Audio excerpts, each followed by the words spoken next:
The first atomic bomb test, the detonation of Gadget, was held in 1945,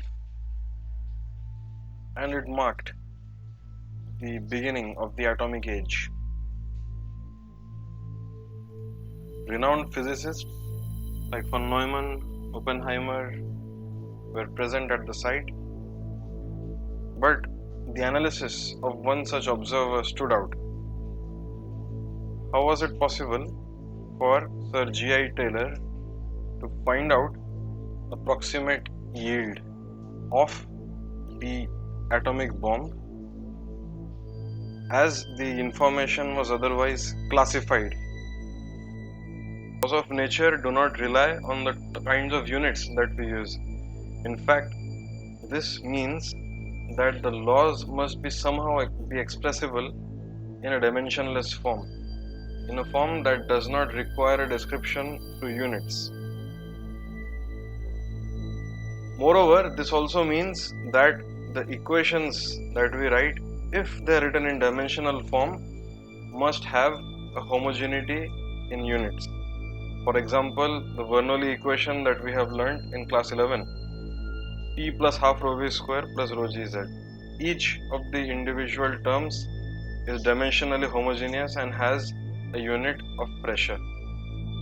Let's consider some illustrative examples in which dimensionless quantities are found. Consider first the oscillation of a simple pendulum. The important parameters in the problem are the length of the string, the mass of the bob, gravity, and of course the parameter time which we want to measure.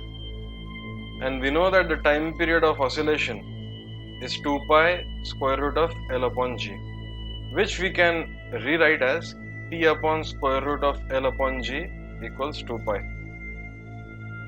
And this is a universal law for small amplitude oscillations, meaning if I take a whole bunch of pendulums which have a concentrated mass, not the ones shown in the figure, but they need to have a concentrated mass at the end. They are displaced by a small amount, meaning that it's a simple harmonic oscillation in which theta equals theta. So essentially, if we take many such pendulums, we take various kinds of lengths, we can repeat the same experiment on Mars, on the Moon, and you'll always find that T upon square root of L by G will be equal to a constant, and in this case it will be 2 pi. Consider the dimensions of time. It is m to the power 0, L to the power 0, T to the power 1. The dimension of length is m to the power 0, L to the power 1, T to the power 0. Dimension of gravity is m to the power 0, L to the power 1, T to the power minus 2. So what is the dimension of L upon G? It is m to the power 0, L to the power 0, T to the power 2. And the square root of this entity will have a dimension of m to the power 0, L to the power 0, T. This is the dimension of time, which is on the left hand side. Therefore, T upon square root of L upon G is a dimensionless quantity, and in this particular case it is equal to a constant. Let us consider another example, that of a deflection of a cantilever beam. The important physical parameters in determining the deflection of a cantilever beam are the length of the beam, the deflection that it suffers at the free end, the Young's modulus of the material, the loading at the end, which is capital F, and the second moment of area, which is capital I. For various kinds of shapes, it has a varying stiffness. So we know that the deflection formula is given by 1 upon 48 FL cubed by EI. It's a very famous formula. We've all done it in first year mechanics. If we rearrange the left hand side and write it as delta upon L, we have delta upon L is equal to 1 upon 48 FL square upon EI. We can now rearrange the right hand side as 1 upon 48 F upon EL square times L to the power 4 upon I. So now delta by L is kind of the deflection aspect ratio.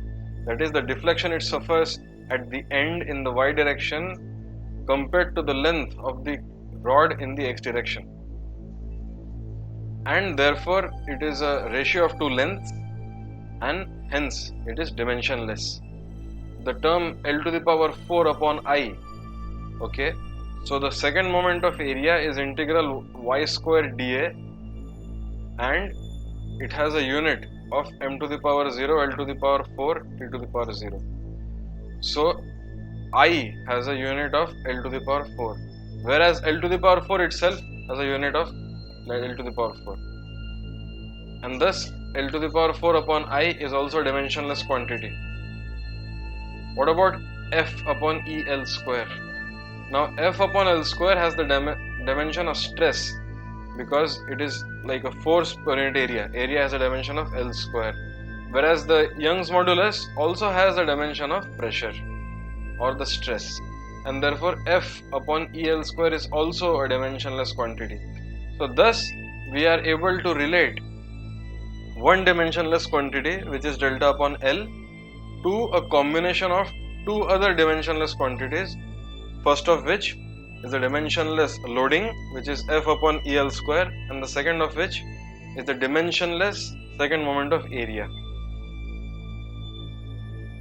As long as all the units are consistent, this law gives us a universality in which we can choose a large number of cantilevers of varying lengths, and given that all the deflections lie in the elastic limit, all the deflections for all the various Young's modulus, all various shapes are expected to follow this kind of universal behavior.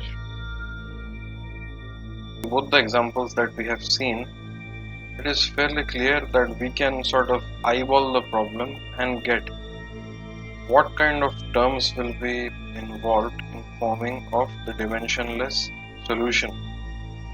However, in case where there are a lot of terms, we need to find out a general method to do it. We cannot always rely on eyeballing it.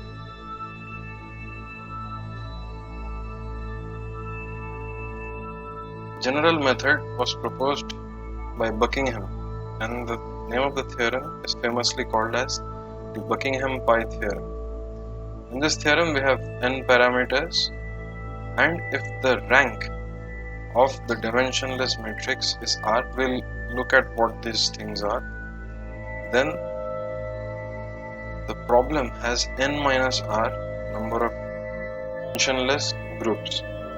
So if we consider that we have 7 parameters v1, v2, v3, v4, I, j, k as 7 vectors in this particular example, then I, j and k serve as 3 independent vectors, meaning the rank of the matrix would necessarily be 3, and we have already covered this in the mathematics video. And it means that I, j and k can be used to construct forms which can represent v1, v2, v3 and v4 as a linear combination of I, j and k. And thus v1, v2, v3, v4 are sort of combinations of I, j and k. Similarly, if we have terms such as p1, p2, p3, p4 and the rank is 2, meaning we have 2 independent vectors, then p1, p2, p3 and p4 can be formed out of a linear combination of p5 and p6. So the various dimensionless terms are called as the pi terms, and we can write down pi1 as p1 times p5 raised to a, p6 raised to b, and eventually it is our task to find out what the values of a and b will be, which would satisfy the fact that pi1 has no dimension. Similarly, we can write down pi2 as p2 times p5 raised to a and p6 raised to b, and then once again the task would be to find out the values of a and b so that pi2 has no dimension as well, and so on.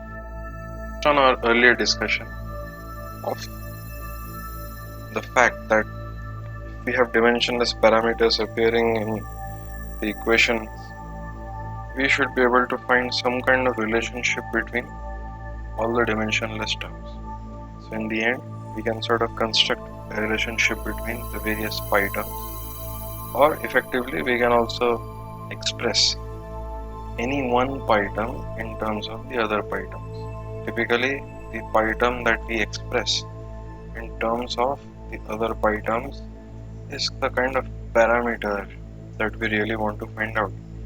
In the earlier illustrations, it was either the time of oscillation or the deflection of the cantilever beam. Now remember that this is a very hypothetical example for the case where the rank is 2.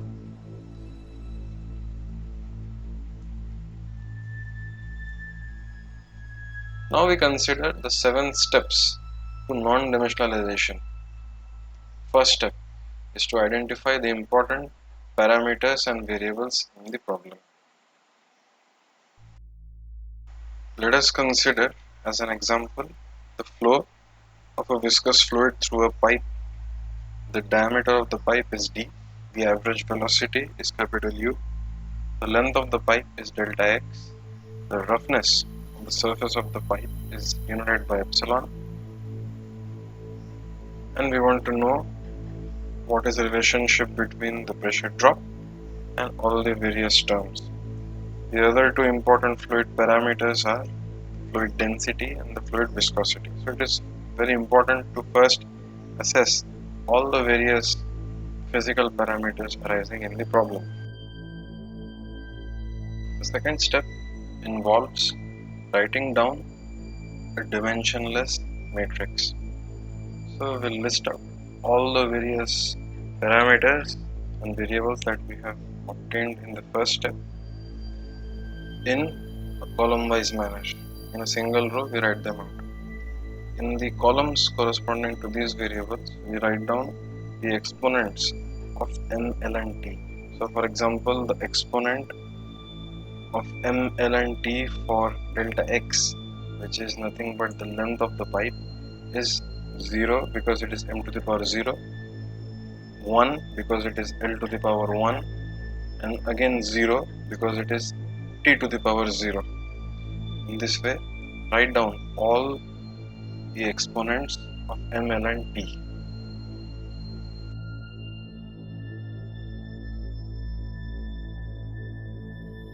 Third step happens to be finding out the rank of the dimensionless matrix that we have found out. So why would we want to know the rank of this matrix? Because from the entire set of parameters, we would like to know which parameters are linearly independent of each other and which parameters form the basis with the help of which we can write down an expression for all the other parameters. Essentially, we want to find out the basis, and hence we need to find out the rank. If the rank is equal to 3, it means there are 3 independent basis parameters that exist, and these parameters will allow us to construct all the other terms. Essentially, we can then represent all the other terms as a dimensionless quantity. We'll see it as we progress.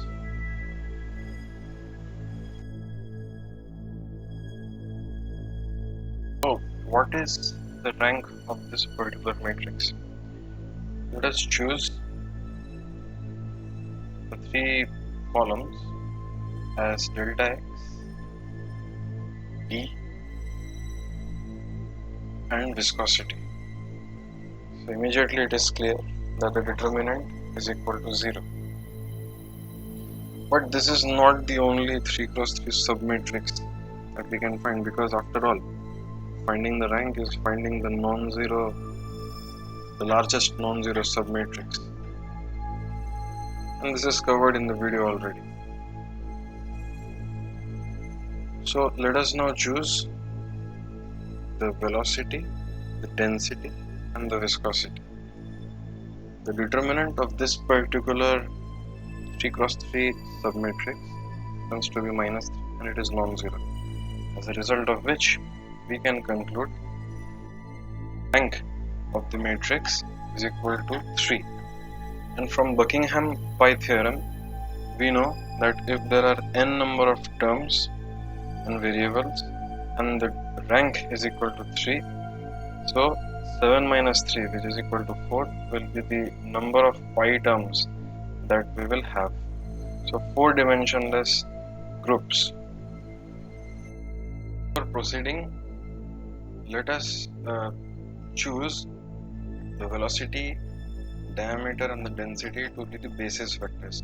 But before ascertaining whether they are really the basis vectors, let us quickly check whether the submatrix formed using these three parameters are indeed non-zero, and it does come out to be equal to -1, which is not equal to 0. So we can choose u, d and rho to be a basis for all the other terms.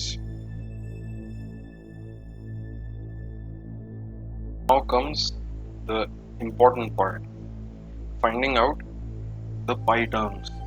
So the first pi term, let us find out the non-dimensional form of the pressure in terms of the basis vectors u, d and rho.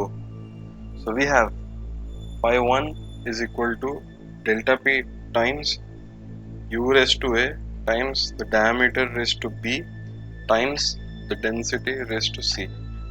Let us write down the dimensions of each term.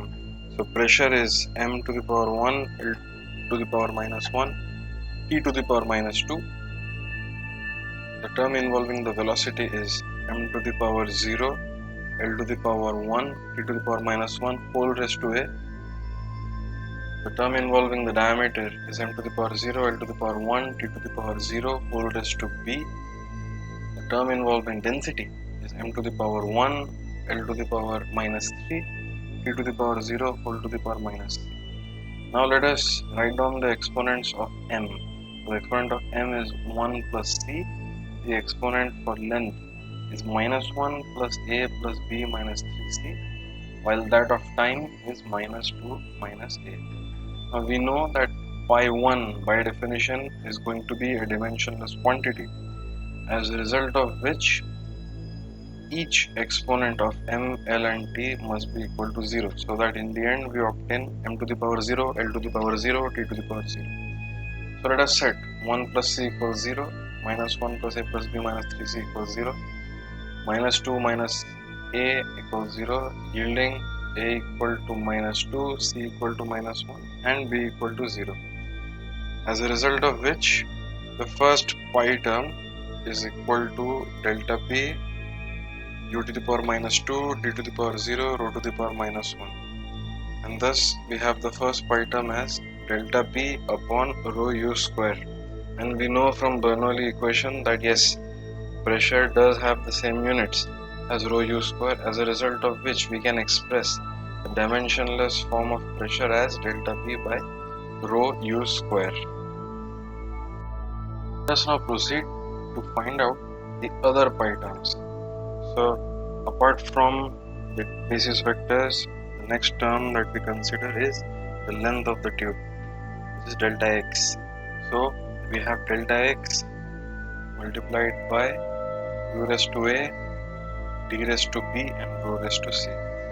It is very easy to see that delta x has the unit of length, while the diameter has also the units of length, as a result of which the non-dimensionalization of the length of the tube must necessarily be delta x upon d, which means a will be equal to c will be equal to 0 and b will be equal to -1, yielding the second pi term to be delta x upon d.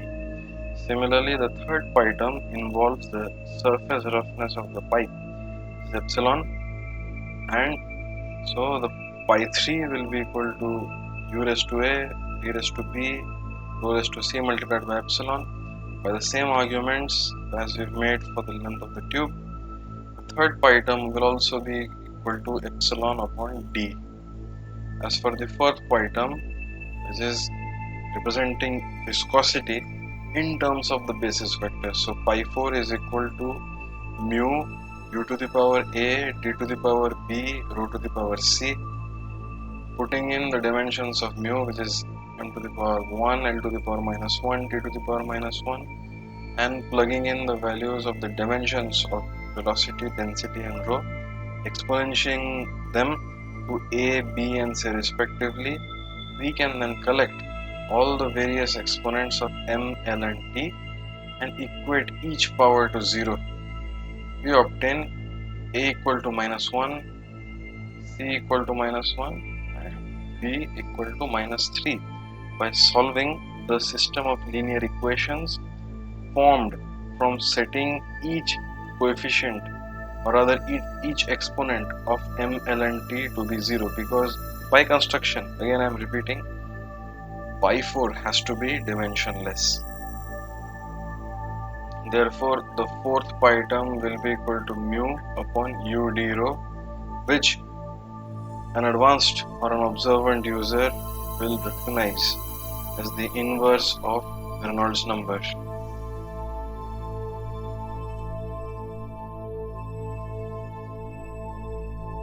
Hence, we can write down a relationship between pi 1, pi 2, pi 3 and pi 4, and more explicitly we can write down the relationship between pi 1 as some function of pi 2, pi 3 and pi 4. And the diagram which represents this kind of grouping of parameters is called as the Moody's diagram. And while this is the sixth step, the seventh step is to actually perform some experiments and find out the exact nature of the relationship between the various pi terms. So for example, delta p, dimensionless delta p depends linearly on the length of the pipe, meaning pi 1 and pi 2 have to be in the numerator. It cannot be such that pi 1 is proportional to 1 upon pi 2. That will not work, because the delta p cannot go down as the length of the pipe increases. So these are certain things which are driven usually by a fundamental understanding of the actual process or by means of some experiments. In the Moody's diagram, on the y-axis we have the friction factor, which is nothing but delta p upon, we have delta p upon rho v square multiplied by d upon L. So essentially this is sort of pi 1 divided by pi 2. On the x-axis we have the Reynolds number, which is essentially 1 upon pi 4 for us, and the various curves have been plotted for relative pipe roughness, which is epsilon upon d, the ratio of the roughness of the pipe to the diameter of the pipe. And it's a very neat way of representing data without going too much into the specifics of a certain experiment. So then, let us get back to the original question. With the help of a few photographs from Life magazine, how was Sir G.I. Taylor able to find out the approximate yield of the atomic bomb? And this analysis also appears in the article of Sir G.I. Taylor after the war was done, and please have a look anytime you find time. Essentially, he assumed that the explosive item is a point source which releases a huge amount of energy. The blast wave radius at a given instant of time is denoted by r, and the time taken to reach that is t. Energy released by the bomb is E, while the density of air is equal to rho. Let us perform the 7 steps. We have already done the first step in identifying the variables. Let us construct the dimensional matrix. Let us list all the variables R, E, rho and T in a single row, and along the columns we write down the dimensional exponents m of mlt for the given variable. So radius has a only exponent of L to the power 1, energy is m to the power 1, L to the power 2, T to the power minus 2, and you know the rest. It's really easy. So one small question is, why is temperature not appearing over here? And I want you to think about it.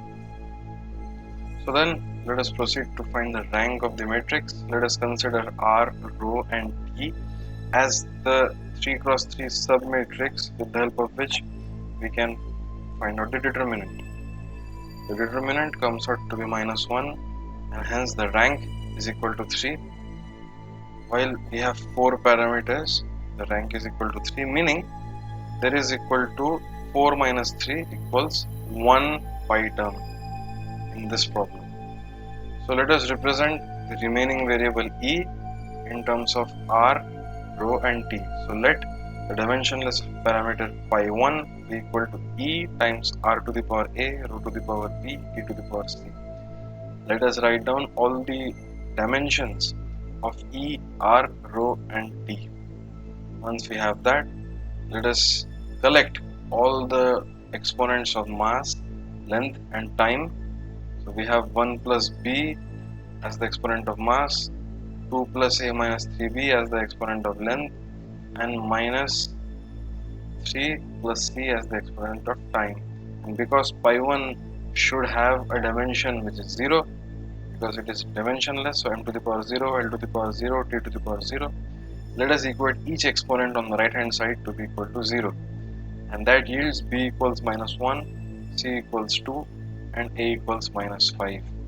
With the help of this, the pi term is defined as E times R to the power minus 5 times rho to the power minus 1 times T to the power 2, meaning that the first pi term is E T square by rho R to the power 5. And because it is the only pi term that exists, the only functional relationship that we can have is pi 1 equals constant. So E T square by rho R to the power 5 is equal to a constant.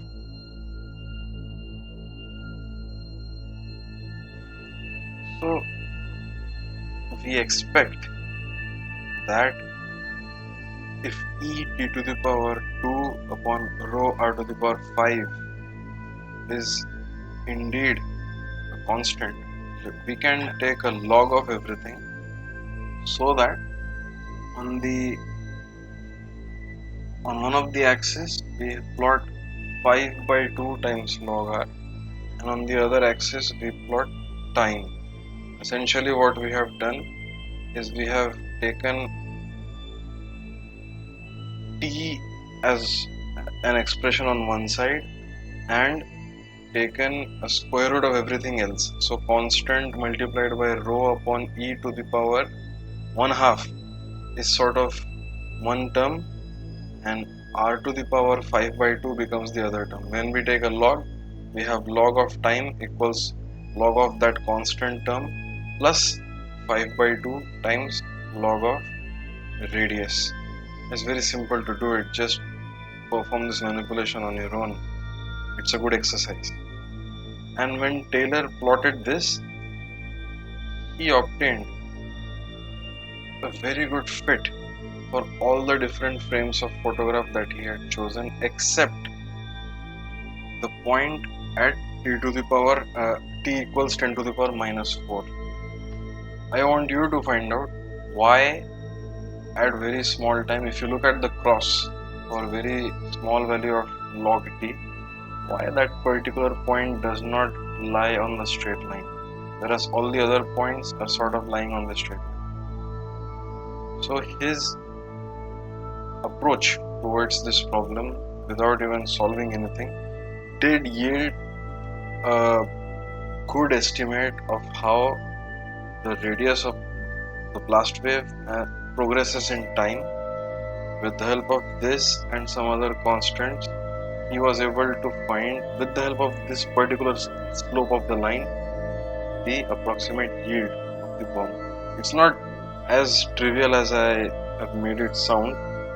Go through the paper when you find time. will see what exactly I mean. But still, regardless of whatever goes on, I hope you appreciate that just by looking at the dimensions of all the parameters and variables coming into the problem, we can form a very well informed decision on what kind of things we should observe in a certain experiment, or what groups of parameters should we plot, and so on.